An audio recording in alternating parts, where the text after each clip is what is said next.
So welcome back to my mini blog and so viewers, আজ আমি চলে এসেছি নিউ টাউন হ্যান্ডক্রাফটেড ফেয়ারে, যেটা লাস্ট 2 বছর ধরে আমাদের নিউ টাউনের সিটি স্কোয়ারের মাঠে হচ্ছে।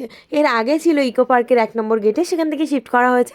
অ্যান্ড দেন আমি ঘুরতে ঘুরতে হঠাৎ করে আমার মিনি বুদ্ধা পছন্দ হয়ে গেছিলো, তো একটা সেটই নিয়ে নিলাম।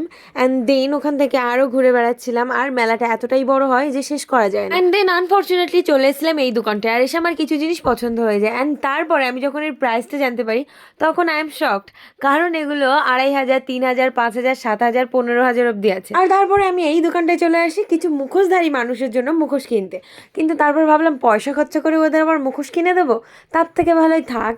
তারপরে আমি ওই দোকান থেকে বেরিয়ে যাই। অ্যান্ড দেন এই কিউট কিউট জিনিসগুলো দেখতে পাই, যেগুলো পোড়ামাটির তৈরি, কিন্তু এই পোড়ামাটির জিনিস নিয়ে আমার ঘর সাজাতে একদমই ভালো লাগে না, ওই জন্য কিনিনি। আর তারপরে এই ল্যাম্পশিটটা নেওয়া হয়েছিল একটা ফ্রেন্ডের বিয়েতে গিফট করার জন্য।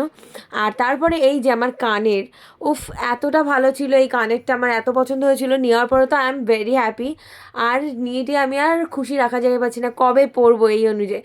তো তারপরে এখান থেকে আমরা খেয়েছিলাম রসমালাই, আর তারপরে এখানে ফ্রাইড চিকেন, যেটা ফ্রাইড চিকেন খাওয়ার পরে আমরা চিকেন কাটলেট খেলাম, অ্যান্ড দেন বাড়ি ফিরলাম। তো সবাইকে টাটা।